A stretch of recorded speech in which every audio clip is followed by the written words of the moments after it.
Vous êtes sur l'émission Tout est accompli, l'émission sur laquelle je vous avais déjà prêché et annoncé l'évangile éternel de Jésus-Christ de 2013 à 2015, en vous déclarant que le temps de jugement est accompli selon l'ordre que j'ai reçu du Père. Apocalypse 14, verset 6 à 7 est accompli, et nous voici dans l'heure de la vérité. Dans cette sortie, où je parle encore à nouveau, ce n'est point pour vous prêcher notre évangile, ni pour vous annoncer notre message, mais c'est pour vous parler de la restauration de cet évangile, en vous apportant la lumière sur la vérité de cet évangile, la bonne semence que le Père m'a donnée, et selon son ordre, car je ne peux rien faire sans le Père, et nous voici dans l'heure de la vérité. En parlant dans cette phase, lorsque nous parlons de cet évangile, l'évangile éternel, selon Apocalypse 14, le verset 6 à 7, je vis un autre ange qui volait par le milieu du ciel, ayant un évangile éternel pour l'annoncer aux habitants de la terre, à toute nation, à toute tribu, à toute langue et à tout peuple. Il disait d'une voix forte, craignez Dieu et donnez-le gloire, car l'heure de son jugement est venue, et adorez celui qui a fait le ciel et la terre et la mer et les sources d'eau. Ce passage de l'Écriture, comme vous le savez déjà, est déjà accompli. Et c'est ça qui a mis le sceau à cet évangile, car Dieu soutient toutes choses par sa parole. C'est bien dit dans le verset 7, craignez Dieu et donnez-le gloire, car l'heure de son jugement est venue.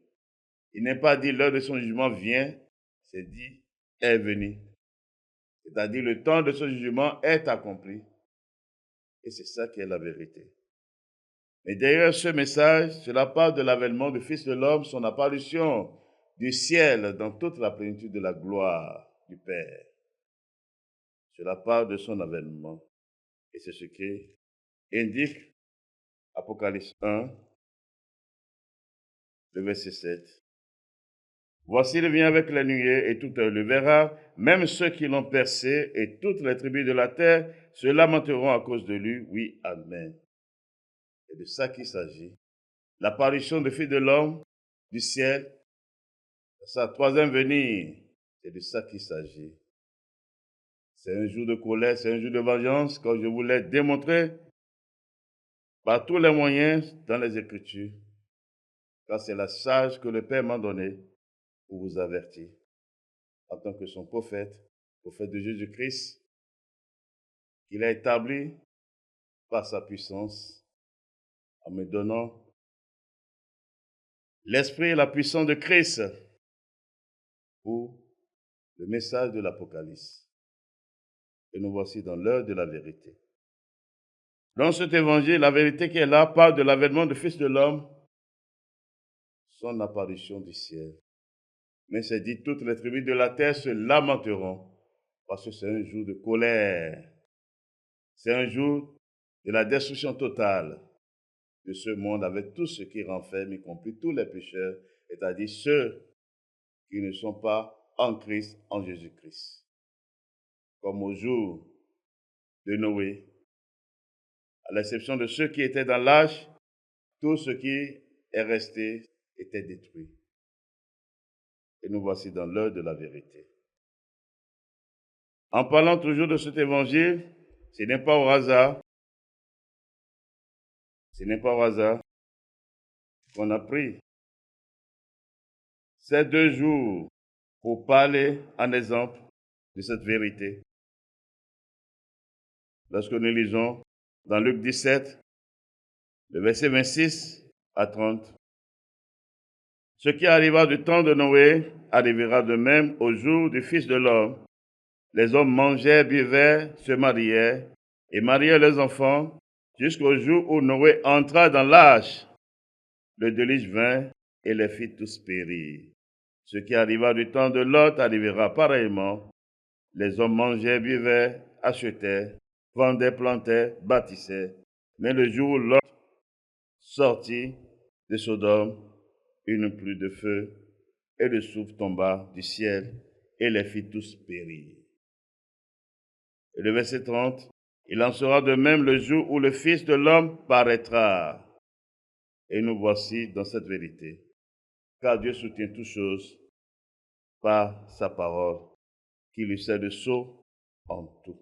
Ici, ce n'est pas au hasard que ces deux temps, le temps de Noé et le temps de Lot, ont été pris en exemple pour parler de ce jour du Seigneur, le jour de Dieu, le jour unique qui s'est réservé pour rentrer en jugement avec tous les habitants de la terre, avec toutes les nations, avec tous les peuples, avec toutes les langues, avec toutes les tribus de la terre, car le monde appartient à Dieu et il y a un seul Dieu. Ce n'est pas au hasard, car Dieu avertit toujours par plusieurs moyens afin d'en préserver la vie à quelques-uns. Et nous voici dans l'heure de la vérité. Et si vous voulez comprendre, en prenant le temps de Noé, c'est une figure du jour de l'apparition du Fils de l'homme du ciel, dans toute la plénitude de la gloire du Père, pour la destruction totale de ce monde, c'est-à-dire pour la fin de ce monde, où rien ne va rester, comme je vous l'ai déjà montré dans les Écritures, dans les émissions passées, car c'est la vérité. La parole de Dieu, c'est ça qui est la vérité. C'est la figure qui annonce ce jour, le jour de l'apparition du Fils de l'homme, où c'est la destruction totale de ce monde, à l'exception de ceux qui sont en Christ. Comme je le disais, comme au jour de Noé, à l'exception de ceux qui étaient entrés dans l'âge, afin que la vie leur soit préservée. C'est la même chose. Mais nous voulons parler sur le second temps, qui annonçait ce temps dans lequel nous sommes, précisément dans l'heure où nous sommes entrés, ou dans la porte où nous sommes, c'est-à-dire le temps de Lot. Le temps de Lot. Lorsque nous lisons le verset 28 de Luc 17, et ce qui arriva du temps de Lot arrivera pareillement. Les hommes mangeaient, buvaient, achetaient, vendaient, plantaient, bâtissaient. Mais le jour où Lot sortit de Sodome, une pluie de feu et de soufre tomba du ciel et les fit tous périr. Il en sera de même le jour où le Fils de l'homme paraîtra. Or, comme je vous l'ai dit, le jour là est déjà accompli et c'est dans ça que nous sommes, car c'est ce qui est accompli qui se manifeste. Or, en parlant de cet exemple par rapport au jour de Lot, c'est une figure de cette phase dans laquelle nous sommes par rapport au jugement de Babylone. C'est une figure qui annonçait ce temps dans lequel nous sommes. C'est pourquoi il a été dit dans le verset 29, mais le jour où Lot sortit de Sodome, c'est-à-dire il est encore sur la terre, quand cela est passé. Mais là, il est sorti de la ville là, c'est la même chose. Il est sorti de la ville là, avant que Dieu les détruisît, Sodome et Gomorrhe, toutes les villes qui les entouraient, afin que cela puisse servir de témoignage et d'exemple pour ceux qui vont parvenir à la fin des temps, au temps où nous sommes, car Dieu soutient toutes choses par sa parole. Et c'est en vertu de cela que nous allons dans Apocalypse, Apocalypse 18, page de verset 4 à 8. Et j'entendais du ciel une autre voix qui disait, sortez du milieu d'elle, mon peuple, afin que vous ne participiez point à ses péchés et que vous n'ayez point de part à ses fléaux, car ses péchés se sont accumulés jusqu'au ciel, et Dieu s'est souvenu de ses iniquités. Payez-la comme elle a payé, et rendez-lui au double selon ses œuvres. Dans la coupe où elle a versé, versez-lui au double. Autant elle s'est glorifiée et plongée dans le luxe, autant donnez-lui de tourments et de deuil, parce qu'elle dit en son cœur, je suis assise en reine, je ne suis point veuve, et je ne verrai point de deuil. À cause de cela, en un même jour, ces fléaux arriveront, la mort, le deuil et la famine, et elle sera consumée par le feu, car il est puissant le Seigneur Dieu qui l'a jugée. Ce n'est pas au hasard, lorsque nous retournons dans le verset 4, Et j'ai entendu du ciel notre voix qui disait, sortez du milieu d'elle, mon peuple. Dit, sortez du milieu d'elle.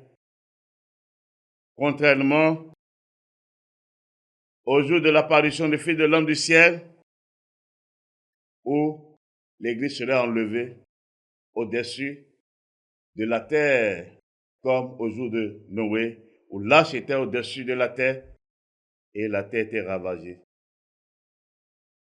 Ici, dit, sortez du milieu d'elle, c'est-à-dire de Babylone, et de ça qu'il s'agit. Et en parlant ainsi, pour vous apporter la lumière sur le jugement de Babylone et sur quelques-unes de ces abominations par lesquelles elle a corrompu la terre pour les éloigner de Dieu. Et nous voici dans l'heure de la vérité, car elle est tombée. Elle est tombée pour toujours, elle ne se relèvera point. Et nous sommes dans la phase manifeste de sa disparition pour toujours et d'un esprit éternel. Et c'est l'œuvre de Dieu. Et nous voici dans l'heure de la vérité. Donc c'est bien dit, sortez du milieu d'elle, mon peuple, afin que vous ne participez point à ses péchés et que vous n'ayez point de part à ses fléaux. Il dit, sortez du milieu d'elle, c'est-à-dire de Babylone. L'intelligence vous a été déjà donnée, que cela parle de Rome, qui est représentée par son Église catholique, romaine sur toute la terre. Et c'est là la vérité, c'est de ce qu'il s'agit. Cela parle de Rome, qui serait donné en signe pour ce témoignage, pour cet évangile éternel, pour mettre le sceau au jour du Seigneur qui est accompli, en vue de sa manifestation visible et spectaculaire lors de l'apparition du Fils de l'homme du ciel dans toute sa puissance, pour le renouvellement, le rétablissement de toutes choses, afin de donner possession du royaume de Dieu au sein de Dieu. Et nous voici dans l'heure de la vérité. La charge qui m'a été donnée, c'est de vous avertir. Et le temps qui m'a été donné dans cette phase, je n'ai que peu de temps, car c'est une porte de rachat qui a été ouverte pour vous. Et vous le saurez bientôt, la raison pour laquelle cela est ainsi. Car Dieu est fidèle, c'est lui qui a promis de sauver, de délivrer, et c'est en lui seul que se trouve le salut et la délivrance, et la vérité en plus. Et nous voici dans l'heure de la vérité. Donc, en parlant du jugement de Babylone, je vous ai déjà donné l'intelligence, le verset 8. À cause de cela, en un même jour, ces fléaux arriveront, la mort, le deuil et la famine, et elle sera consumée par le feu, car il est puissant le Seigneur Dieu qui l'a jugé. Le jugement de Babylone est en deux temps. Le premier temps, c'est-à-dire la première phase, c'est ça. Il dit, à cause de cela, en un même jour, ces fléaux arriveront, la mort, le deuil et la famine. C'est ça qui a été manifeste sur toute la terre en 2020. Fléau que vous avez connu sur la terre, il s'agit de ça. C'est le jugement de Babylone qui a été manifesté sur toutes les nations. Car elle a corrompu toutes les nations. Il n'y a aucune nation qui n'est pas enivrée de ses œuvres, c'est-à-dire son vin, le vin de son impudicité. Cela part de ses œuvres. Mais la deuxième phase dans laquelle nous sommes, dans la porte dans laquelle nous sommes, est dit, et elle sera consumée par le feu. Et elle sera consumée par le feu. Et c'est dans ça que nous sommes, en vue de la manifestation visible de sa disparition pour toujours. Et c'est ce qui est dit ici encore. Dans Apocalypse 17, du verset 16 à 18, les décombres que tu as vus et la bête railleront la prostituée, la dépouilleront et la mettront à nu, mangeront ses chairs et la consumeront par le feu. Car Dieu a mis dans le cœur d'exécuter son dessein et d'exécuter un même dessein et de donner la royauté à la bête jusqu'à ce que les paroles de Dieu soient accomplies. Et le verset 18, et la femme que tu as vue, c'est la grande ville qui a la royauté sur les rois de la terre. Cette femme dont il s'agit Selon les Écritures, c'est la grande ville. Quelle est la grande ville? C'est Rome, qui a la royauté sur tous les rois de la terre, car ce n'est pas là que le monde est dirigé. Et c'est sa justice qu'elle impose au monde. La preuve, le calendrier de ce monde que nous utilisons, c'est sa justice. En imposant ces fêtes abominables pour corrompre toute la terre, elle impose cela. Et tous les rois de la terre, c'est-à-dire les dirigeants de la terre, sont soumis à cela parce qu'elle avait la domination sur eux tous. Mais celui qui lui avait donné cette domination lui a déjà retiré cela.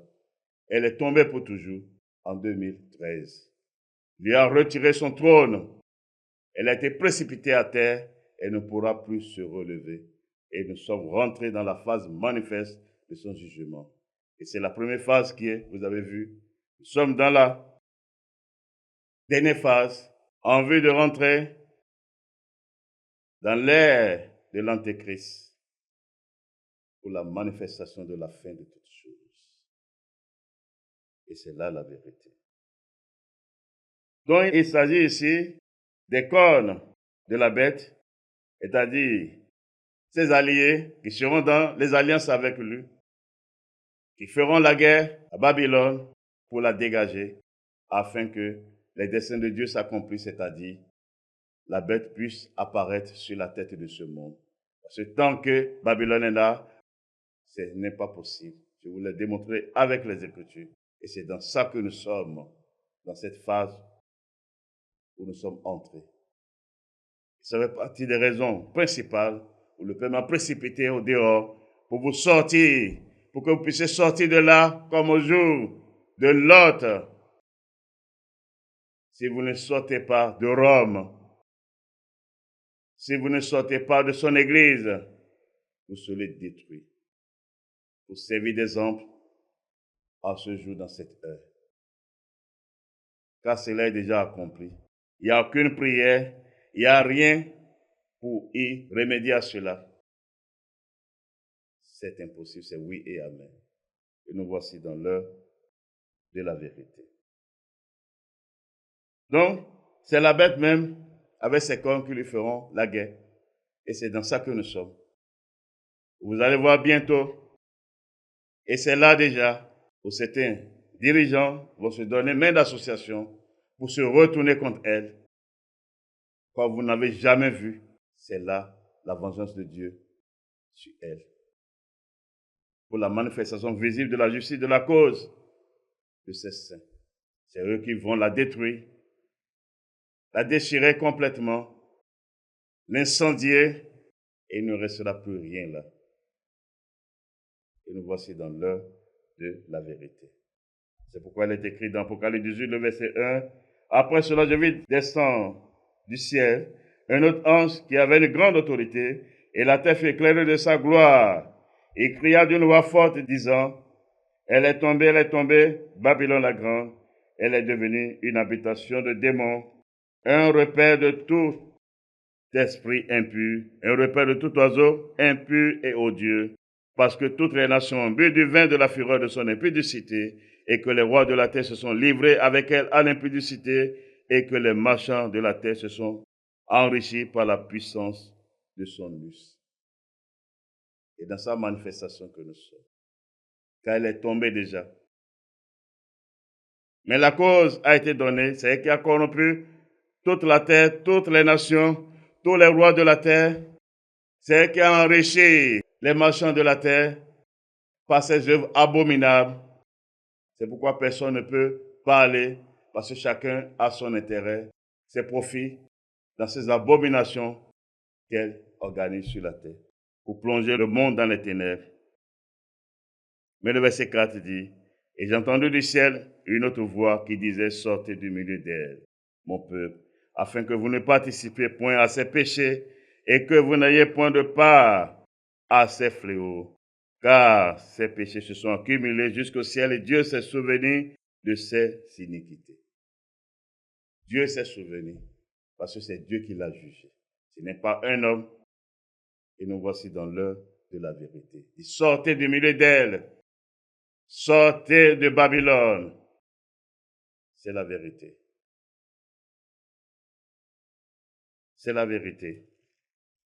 Heureux et saints, ceux à qui l'oreille a été donnée d'écouter cela. Heureux et saints, ceux à qui il a été donné de comprendre cela pour échapper à cette ruine éternelle. Car celui qui sera marqué de l'effet de son jugement est voué à la destruction pour toujours. Et nous voici dans l'heure de la vérité. Or, en parlant de Babylone, dans Apocalypse 17, le verset 5, sur son fond était écrit un nom, un mystère, Babylone la grande, la mère des impudiques et des abominations de la terre. Voilà. C'est elle qui est la mère des impudiques, c'est-à-dire quoi? Toutes les églises de ce monde, c'est elle. Elle est leur mère.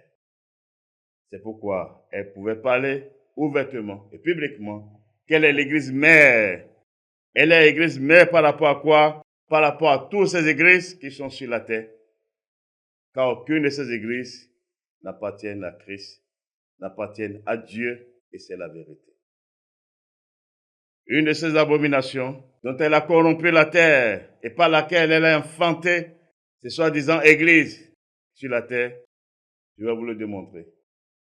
En annonçant la nouvelle alliance sur laquelle l'église de Dieu, l'église de Christ est établie, Dieu déjà, dans les temps anciens, en annonçant ce temps, il est dit dans Isaïe 66, le verset 1, « Ainsi parle l'Éternel, le ciel est mon trône et la terre mon marchepied. Quelle maison pourrez-vous me bâtir et quel lieu me donnerez-vous pour demeure? Toutes ces choses, ma main les a faites et tous ont reçu l'existence, dit l'Éternel. Voici ce qui je porterai mes regards sur celui qui souffre et qui a l'esprit abattu, sur celui qui craint ma parole. Celui qui immole un bœuf est comme celui qui tuerait un homme. Celui qui sacrifie un agneau est comme celui qui rompait la nuque à un chien. Celui qui présente une offrande est comme celui qui répandait du sang de porc. Celui qui brûle de l'encens est comme celui qui adorerait des idoles. Tous ceux-là se complaisent dans leur voie et leur âme trouve du plaisir dans leur abomination. Il dit, moi aussi, je me complairai dans leur infortune et je ferai venir sur eux ce qui cause leur effroi, parce que j'ai appelé et qu'ils n'ont point répondu, parce que j'ai parlé et qu'ils n'ont point écouté, mais ils ont fait ce qui est mal à mes yeux. Ils ont choisi ce qui me déplaît. Dieu, c'est lui qui a amené la première alliance sur laquelle repose la loi de Moïse, où on parle de toutes ses œuvres, la construction du temple, les sacrifices d'animaux, les dîmes, les offrandes, l'encens, l'huile d'onction. Mais pour amener la nouvelle alliance, Dieu a dit non, il ne veut plus de ça. Il ne veut plus de ça. Il ne veut plus de ça. Mais la particularité de ce que nous voulons voir, c'est par rapport au lieu de l'adoration, par rapport au sanctuaire. Car c'est par ça qu'elle a pu corrompre toute la terre pour les éloigner de la vérité. Et c'est là l'apostasie. C'est là l'apostasie. Et nous voici dans l'heure de la vérité. Donc déjà Dieu, à qui appartient toutes choses, en annonçant la nouvelle alliance, il a monté, il a révélé sa pensée. Quelle maison pourrez-vous me bâtir? Tout ça là, c'est après la loi de Moïse. Tout ça là, c'est après la construction du temple que lui-même avait demandé. Et il disait, quelle maison pourrez-vous me bâtir? Et quel lieu me donnerez-vous pour demeure? C'est lui-même qui avait choisi Jérusalem. Et comme Dieu est dans sa parole, et il n'y a point de contradiction en lui, nous allons lire dans Jean 4. Mais pour bien comprendre ce que nous voulons dire, lisons le verset 21. Femme, lui dit Jésus, crois-moi, l'heure vient où ce ne serait ni sur cette montagne, ni à Jérusalem, que vous adorerez le Père. Parce que Dieu n'est plus dans cette adoration. Au commencement, avant d'amener la loi de Moïse, les Abraham, c'était sur les montagnes qu'ils adoraient Dieu, selon que Dieu les indiquait. Ce n'est pas même qui choisit les montagnes qu'il veut, c'est Dieu même qui les conduisait, qui les montrait là où il doit l'adorer. Mais quand ce temps a été révolu, où Dieu a établi son alliance avec le peuple d'Israël, ceux qu'il a sortis de l'Égypte, c'est là qu'il a amené l'adoration qui est liée au temple, construit par la main des hommes, en vue de ce qu'il veut faire, d'un esprit éternel. C'est pourquoi vous allez voir, sous la première alliance dont on parle, de la loi de Moïse, c'est un seul temple qui a été construit pour toute la nation d'Israël.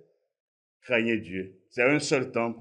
Posez-vous la question pourquoi Dieu n'a pas permis qu'il y ait des temples dans chaque ville, qu'il y ait des temples dans chaque rue, qu'il y ait des temples dans chaque quartier, qu'il y ait des temples dans chaque village. Est-ce en les temps, il n'y a pas de villes? Est-ce en les temps, il n'y avait pas de rues? Est-ce en les temps, il n'y avait pas de villages? Craignez Dieu. Dieu est dans sa parole.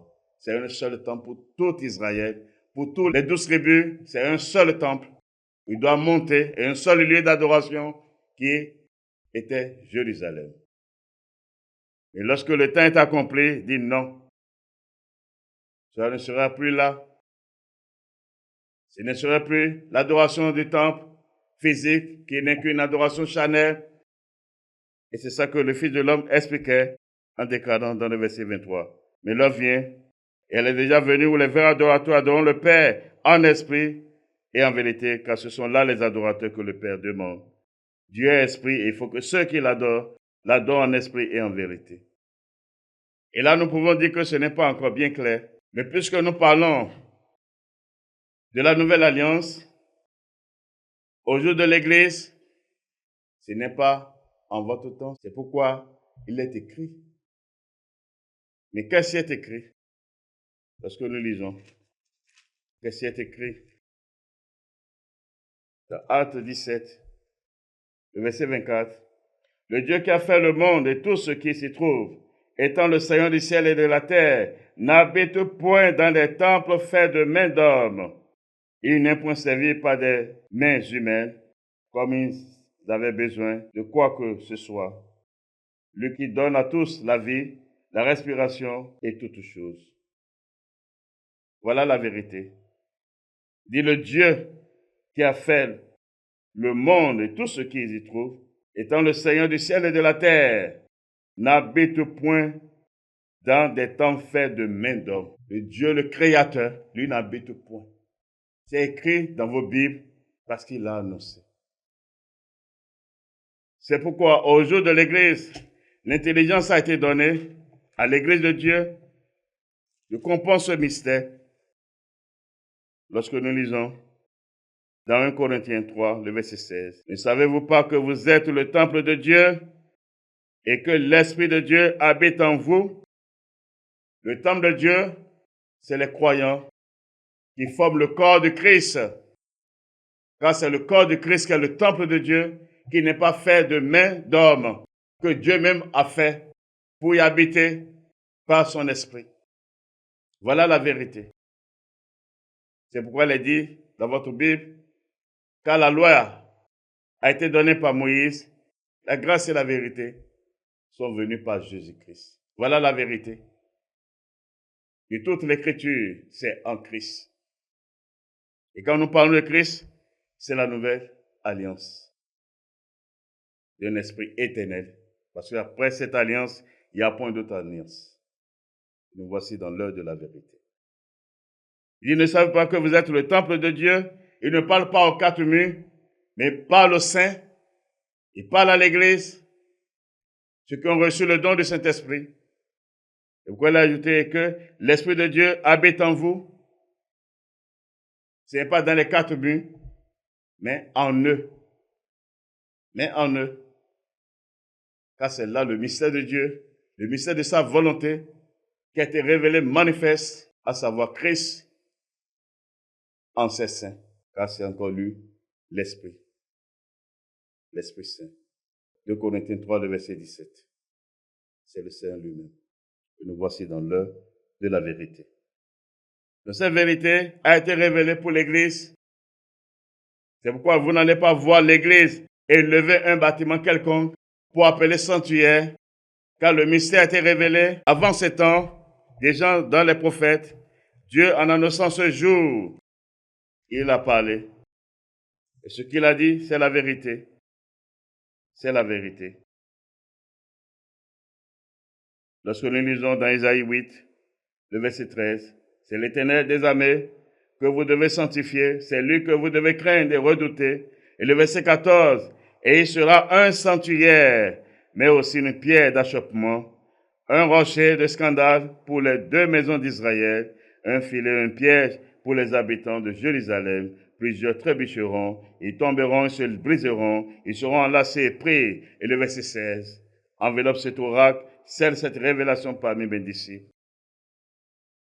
C'est pour dire quoi? Dieu, en annonçant son apparition pour le salut de l'humanité, pour la gloire de ceux qui l'ont aimé. Le verset 14 dit, et il sera un sanctuaire. Il n'est pas dit, il fera un sanctuaire. Il sera, c'est-à-dire lui-même est le sanctuaire. C'est pourquoi cela a été révélé dans le livre de la fin des temps, l'Apocalypse, la parole de Dieu, l'héritage des saints. Cela a été révélé dans l'Apocalypse 21, le verset 22.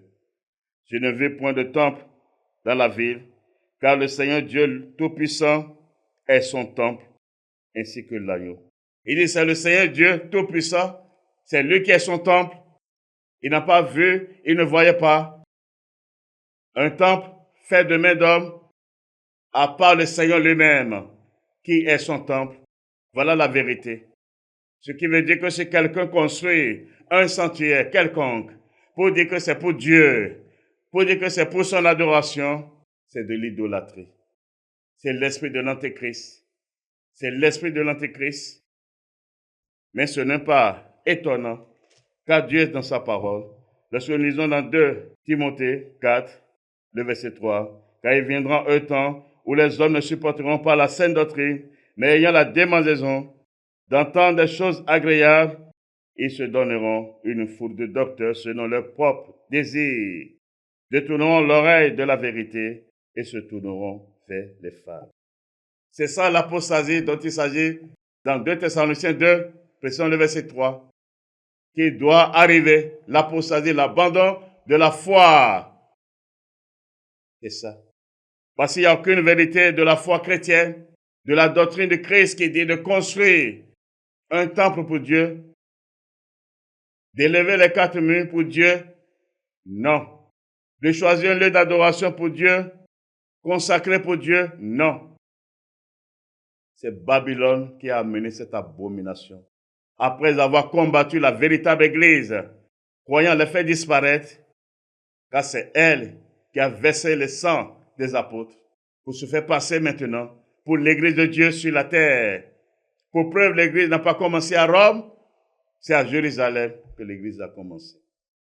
C'est à Jérusalem que l'Église a fait son apparition par la promesse de Dieu, par sa puissance, et non à Rome. L'Église de Rome n'est pas l'Église de Dieu. Ce n'est pas l'Église de Dieu. Dieu a une seule Église. Pour qu'on en parle première Église, non. Dieu a une seule Église. Dieu a une seule Église, car il y a une seule foi. Il y a un seul esprit. Dieu a une seule Église, car il y a un seul Seigneur. Dieu a une seule Église. Donc vous devez avoir l'intelligence de ce que je suis en train de vous dire. Lorsqu'on dit qu'elle est la mère des impudiques, les impudiques parlent de ces églises de ce monde. Toutes ces églises sans exception, car c'est d'elles qu'ils ont eu cette connaissance. Si ce n'est pas d'elles, montrée dans les Écritures, au temps de la foi, dans l'aide de l'Église, montrez l'Écriture qui vous autorise, la vérité, la parole de Dieu qui vous autorise de construire un sanctuaire pour Dieu. Au temps de l'Église, dans l'aide de l'Esprit, vous n'en trouverez pas. La chose que vous avez dit, Salomon a construit. Salomon, c'est un homme de la loi. Moïse a construit le tabernacle, il est un homme de la loi.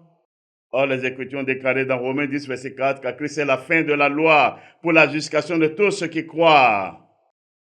Et dans Galates 3, le verset 10, tous ceux qui s'attachent aux œuvres de la loi sont sous la malédiction, car il est écrit, maudit soit quiconque n'observe pas tout ce qui est écrit dans le livre de la loi et ne le met pas en pratique. Quelle alors la parole de Dieu? Car c'est la parole de Dieu qui est la vérité, qui vous autorise de construire des sanctuaires. C'est Babylone qui vous a autorisé. C'est pourquoi je réclame mère, votre mère, selon les Écritures aussi. Les Écritures l'ont attesté. La parole de Dieu a été éprouvée. C'est pourquoi vous devez sortir de toutes ces églises de ce monde, sinon vous serez détruits. C'est le même esprit de Babylone. La preuve, c'est soi-disant église évangélique ou de réveil. Dans leur abomination, quand ils veulent devenir évêques, c'est la même formalité qu'ils font de leur mère. C'est la même chose. La croix qu'ils rejettent de leur mère, ils portent aussi. Ils cachent ça dans leur veste. Ils cachent ça. Ils ne sont rien sans Babylone, sans son église.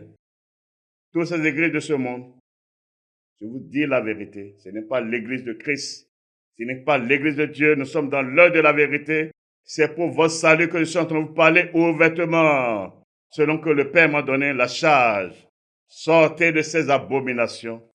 Sortez de ces églises, car ce ne sont pas les églises de Dieu. Babylone vous a corrompu, elle vous a trompé, elle vous a éloigné de la vérité. C'est bien dit dans 2 Timothée 4, le verset 4. Il dit, de tout le monde, l'oreille de la vérité. La vérité, c'est quoi? C'est la parole de Dieu. C'est la parole de Dieu. Quelle est la parole de Dieu qui vous dit de construire? Oh, au temps de la loi, c'est un seul temple qui est construit pour toute la nation d'Israël. Mais vous, dans une petite rue, combien de temples que vous poussez? Oh, vous avez tous la Bible en main. C'est là votre jugement. C'est là, il n'y a point d'excuse pour vous. Posez-vous la question de savoir pourquoi la Bible, tant contestée, a été multipliée ainsi sur toute la terre. Pourquoi cette Bible a été traduite presque dans toutes les langues, dans les langues qu'on ne pourrait même pas imaginer. Posez-vous la question, c'est là le jugement. Car son nom, c'est la parole de Dieu. Son nom, c'est la parole de Dieu. Son nom, c'est la parole de Dieu. C'est pourquoi elle est écrite dans Apocalypse 19, le verset 13. Et il était revêtu d'un vêtement teint de sang. Son nom est la parole de Dieu. Lors de son apparition, comme déjà le Fils de l'homme disait au milieu des Juifs, quand le Fils de l'homme viendra, trouvera-t-il la foi sur la terre? C'est la destruction de tous ceux qui portent ces œuvres-là. C'est l'œuvre de l'Antéchrist, car c'est l'esprit de l'Antéchrist qui agissait en Babylone. Je vous l'ai montré. C'est pourquoi il doit disparaître avant qu'il n'apparaisse dans le temps que nous sommes. Celui qui construit un temple dit que Dieu n'est pas venu en chair. Dieu n'est pas manifesté en chair, car l'esprit qui est derrière cela que Dieu avait donné, il annonçait qu'il sera physique dans un corps humain, dans toute sa plénitude, au milieu des fils des hommes. Et c'est ça la vérité. Sortez de ces églises que Babylone a enfantées, car Babylone vous a menti, elle vous a corrompu, sinon montrez un seul verset qui dit de construire un sanctuaire pour Dieu et dans l'abomination encore d'appeler quoi? Église. Ou certains c'est là, nous allons construire l'église, d'autres dans leur folie, dans leur égarement, dans leur méchanceté, dans leur orgueil, qui sont des bâtisseurs de l'église. Abomination, vous avez trouvé ça où? C'est des enfants de Babylone qu'il a enfantés pour l'Antéchrist. Et nous sommes dans l'heure de la vérité. Sortez de ces œuvres-là. Sortez de ces abominations, car c'est le péché contre Dieu et c'est un péché mortel. Car vous n'avez pas cru à l'œuvre de Dieu, vous n'avez pas cru à son sacrifice, car ce n'est pas son sacrifice le sacrifice du corps de son fils, qu'il a mis fin à cette adoration de la première alliance où l'intelligence leur a été donnée. Les Abraham ne connaissaient pas cela. C'est Dieu qui les dirigeait même. La montagne même qu'ils doivent choisir pour l'adorer, c'est Dieu même. Sinon, retournons à les Écritures, car Dieu est dans sa parole. Craignez Dieu, je vous ai averti, et je vous avertis encore. Vous pouvez vous en moquer. Nous sommes là, ça ne va pas durer. Cela ne va pas durer. Lorsque nous lisons dans Genèse 22, le verset 1, après ces choses, Dieu mit Abraham à l'épreuve et lui dit Abraham, et il répondit, me voici. Dieu dit, prends ton fils, ton unique, celui que tu aimes, Isaac, va-t'en au pays de Morija et là offre-le en holocauste sur l'une des montagnes que je te dirai. Il dit sur l'une des montagnes que je te dirai.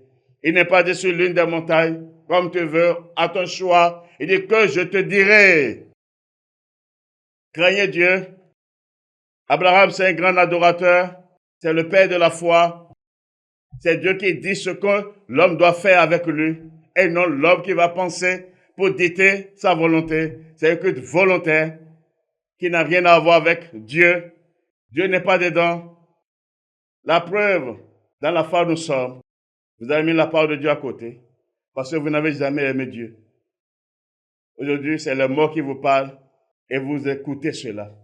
Or, dans votre Bible, il est écrit qu'aucun démon ne peut sortir de là pour venir parler aux vivants dans Luc 16.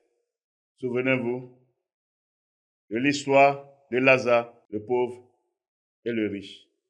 Quand le riche demandait qu'on envoie l'un des morts vers ses frères, la réponse qui lui a été donnée. Mais en votre temps, parce que c'est l'apostasie, le vin de l'impudicité de votre mère qui vous a enivré, et Jean sort dit non, j'ai vu Jésus m'a parlé. Donc Dieu va laisser sa parole qui est sur la terre. Abomination. Craignez Dieu, donnez-lui gloire. C'est Dieu qui choisit, qui dit comment cela doit se passer et non les hommes. Parcourez toutes les Écritures et montrez le contraire. La grande abomination par laquelle vous a corrompu, c'est ça d'abord. Pour s'opposer, Dieu en annonçant son attrait dans ce monde, par son prophète Ésaïe qui avait vu sa gloire. Il dit, il sera un sanctuaire. Il a annoncé qu'il serait physique dans un corps humain. Donc celui qui va s'opposer à cela est celui qui croit encore au temple fait de main d'homme. Il ne croit pas en cela et c'est là un péché mortel. Sortez de ces églises, car ce ne sont pas les églises de Dieu. Ce ne sont pas des églises de Dieu, je vous dis la vérité. La preuve ne parle rien de Christ. Car Christ est la fin de la loi. Ils vont vous demander des dîmes. Ils vont vous demander des offrandes. Ils vont vous demander des actions de grâce. Ce qui n'a rien à voir avec Christ. Sinon qu'il est écrit dans Hébreux 10, verset 5. Quand Christ rentrait dans ce monde-là, il dit, tu n'as voulu ni sacrifice, ni offrande, mais tu m'as formé un corps. Christ n'a pas fait seulement les sacrifices d'animaux, même les offrandes. C'est pourquoi déjà, en préparant son église, dans son ministère, il dit, tout ce que vous demanderez en mon nom, vous le verrez s'accomplir. Tout ce que vous demanderez en mon nom. Car c'est lui-même qui est l'offrande parfaite que Dieu a agréée. Le sacrifice parfait que Dieu a agréé. Donne l'esprit éternel. Craignez Dieu et donne-lui gloire. Craignez Dieu, donne-lui gloire. Babylone vous a trompé. Babylone vous a menti. Sortez de ces abominations. Sortez de ces abominations. Sortez de ces abominations. Et nous n'allons pas nous arrêter là. Une de ces abominations encore, où ce que la chair qui n'a pas été donnée à Pierre, elle va fabriquer son Pierre à lui. Parce que le Pierre de la Bible, là, on va le découvrir dans son ministère. On va le découvrir lorsque nous lisons au commencement dans Matthieu 16, verset 13 à 19. Mais pour gagner le temps, nous allons lire le verset 19. Lorsque le Fils de l'homme posa la question à ses disciples de savoir qu'est-ce que les hommes pensent de lui, où Pierre a pris la parole, tu es le Christ, le Fils de Dieu vivant, lorsqu'il a adressé à leur tour la parole. Mais sur ces paroles, le verset 19 va dire, je te donnerai les clés du royaume des cieux. Ce que tu lieras sur la terre sera lié dans les cieux, et ce que tu délieras sur la terre sera délié dans les cieux.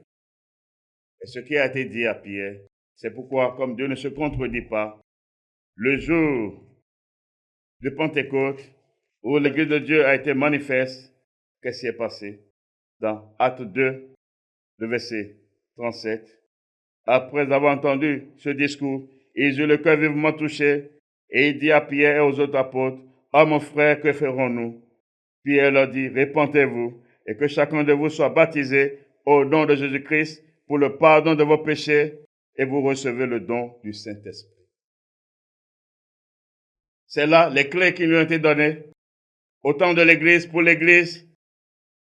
pour le salut, pour ceux qui vont partenir au royaume de Dieu. Dit, répentez-vous, ça veut dire croyez à la bonne nouvelle, et que chacun de vous soit baptisé au nom de Jésus-Christ. Il n'est pas dit que chacun de vous soit baptisé au nom du Père et du Fils et du Saint-Esprit. Non. Voilà ce qui est écrit. Pour le pardon de vos péchés, il n'a pas dit maintenant que vous avez cru, il faut que vous allez faire catéchèse. Non. Celui qui croit aussitôt à la bonne nouvelle, qu'il a cru, en même temps, il rentre dans l'eau. Vous parcourez les actes des apôtres, vous allez voir dedans. Vous allez découvrir cette vérité. Et c'est pour le pardon des péchés. Et après cela, vous recevez le don du Saint-Esprit, qui est le gage du salut pour tous ceux qui ont obéi à la foi. Est-ce que c'est ce que Pierre a dit, qui est sorti de Pierre, le jour que Dieu a fait apparaître son Église pour la première fois? Qu'elle fait? Non. La preuve, elle vous a corrompu.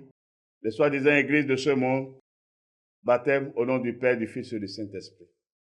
Mais quand vous voulez chasser les démons, vous dites au nom de Jésus. Abomination. Par quel esprit? Vous avez reçu quel esprit?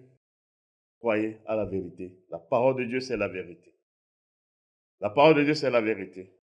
Or, dans son abomination qu'elle a créée, elle va dire que c'est Pierre qui est le premier pape. Pierre n'a jamais été pape. Celui qui l'a appelé dans son œuvre, a dit quoi? Qu'est-ce qu'il lui a dit? Et nous allons voir son témoignage. Lorsque nous lisons dans Jean 21, le verset 15, après qu'il eut mangé, Jésus dit à Simon-Pierre, Simon, fils de Jonas, m'aimes-tu plus que même ceux-ci? Il lui répondit, oui, Seigneur, tu sais que je t'aime. Jésus lui dit, paie mes agneaux. Il lui dit une seconde fois, Simon, fils de Jonas, m'aimes-tu? Pierre lui répondit, oui, Seigneur, tu sais que je t'aime. Jésus lui dit, paie mes brebis. Il lui dit pour la troisième fois, Simon, fils de Jonas, m'aimes-tu? Pierre fut attristé de ce qu'il lui avait dit pour la troisième fois, m'aimes-tu? Et il lui répondit, Seigneur, tu sais toutes choses. Tu sais que je t'aime.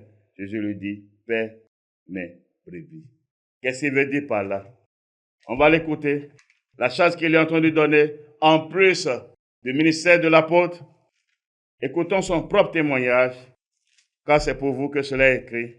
Pour vous servir de témoignage, écoutons son propre témoignage, qui est la vérité. Dans 1 Pierre 5, le verset 1. Voici les exhortations que j'adresse aux anciens qui sont parmi vous, moi ancien comme eux, témoin des souffrances de Christ et participant de la gloire qui doit être manifestée. Regardez ce qu'il dit. Voici les exhortations que j'adresse aux anciens qui sont parmi vous, moi ancien comme eux. Il dit moi ancien, ça veut dire évêque. L'ancien, c'est l'évêque. Moi évêque comme eux. Il est établi évêque. Le premier évêque de l'église de Christ, c'est Pierre. Mais c'est sur Jérusalem. Il est évêque. C'est Babylone qui a créé son abomination pour parler du Père Saint. Il n'est jamais Père Saint. Il n'a jamais été établi pape. Ce n'est même pas dans la Bible. Il a rendu son témoignage qu'il est ancien comme eux. Qu'il est ancien comme eux. Et voilà la vérité qui est digne d'être reçue. Si encore l'amour de Dieu est en vous, regardez ce que disent les Écritures. Regardez ce que disent les Écritures. Car vous avez tous la Bible chez vous. 1 Timothée 3, le verset 1. Cette parole est certaine. Si quelqu'un aspire à la charge d'évêque, il désigne une œuvre excellente. Il faut donc que l'évêque soit irréprochable, mari d'une seule femme, sobre, modéré, réglé dans sa conduite, hospitalier, propre à l'enseignement. Il faut qu'il ne soit ni adonné au vin, ni violent, mais indulgent, pacifique, désintéressé. Il faut qu'il dirige bien sa propre maison et qu'il tienne ses enfants dans la soumission et dans une parfaite honnêteté. Car si quelqu'un ne sait pas diriger sa propre maison, comment prendra-t-il soin de l'Église de Dieu? L'évêque de Dieu, l'évêque de la foi chrétienne, la foi en Dieu, selon la parole, doit être marié à une seule femme. Il doit être marié, mais Babylone va dire non, en tenant la Bible en main. C'est écrit dans vos Bibles. C'est écrit dans vos Bibles. Mais il va dire que c'est Pierre, qui est quoi? Son pape, le premier pape. Or, selon les Écritures, Pierre, c'est évêque.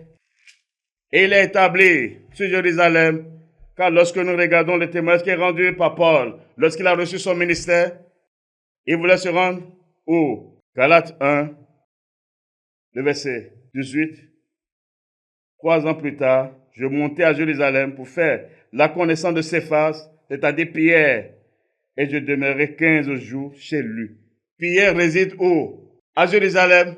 C'est là qu'il a été établi évêque. Quand vous lisez encore dans Actes 15, vous allez voir cela. C'est du mensonge. Sortez de là, sinon vous serez détruits. Elle n'est pas une référence de Dieu. Alors c'est ça, la référence de toutes ces églises de ce monde. C'est pourquoi il dit que l'église mère, sortez de là, sortez du milieu d'elle, sortez de toutes ces églises. Car c'est toujours Babylone. Toutes ces églises que vous voyez, c'est toujours les œuvres de Babylone, c'est les filles de Babylone. Et nous voici dans l'heure de la vérité. Sortez de là, sinon vous serez détruits. Sortez de là, sinon vous serez détruits. Si le Père m'a donné cette charge de sortir à nouveau, c'est pour vous avertir. C'est pour vous avertir. Car nous sommes déjà là pour la manifestation de sa disparition. Car c'est là la vengeance de Dieu. C'est là la vengeance de Dieu. Apocalypse 18, le verset 4. Et j'ai entendu du ciel une autre voix qui disait, sortez du milieu d'elle, mon peuple, afin que vous ne participiez point à ses péchés, et que vous n'ayez point de part à ses fléaux, car ses péchés se sont accumulés jusqu'au ciel, et Dieu s'est souvenu de ses iniquités. Sortez du milieu d'elle. Sortez de toutes ces églises. Sortez de Rome, de la ville même. Car c'est là le jugement de Dieu. C'est là sa vengeance, sa destruction, sa disparition pour toujours. Dans cette phase nous sommes. C'est là la vengeance de Dieu qui va lui demander le compte du sang de ses serviteurs qu'elle a versé selon Apocalypse 12, 9. Tout est écrit. C'est pourquoi il n'y a pas d'excuse pour vous. Craignez Dieu, sortez de là. Sortez de là. Nous sommes déjà dans la porte de la manifestation de la dernière phase. L'Antéchrist est là. Ses alliés sont déjà en train de se rallier à lui. Et vous verrez maintenant la manifestation du zèle de Dieu, la manifestation de la vengeance de Dieu sur elle, sur Babylone, sur Rome, la disparition pour toujours de son Église et de toutes ses filles. Sortez de là, sinon vous allez périr. Je vous ai parlé en tant que prophète de Jésus-Christ. Je vous ai parlé en tant que le messager de l'Apocalypse, car c'est le Père qui m'a donné cette charge, avec l'esprit et la puissance de Christ. Et nous voici dans l'heure de la vérité. Que celui qui a d'oreilles pour écouter, écoute. Que celui à qui il a été donné de comprendre, comprenne cela. Nous sommes venus à la fin de cette émission.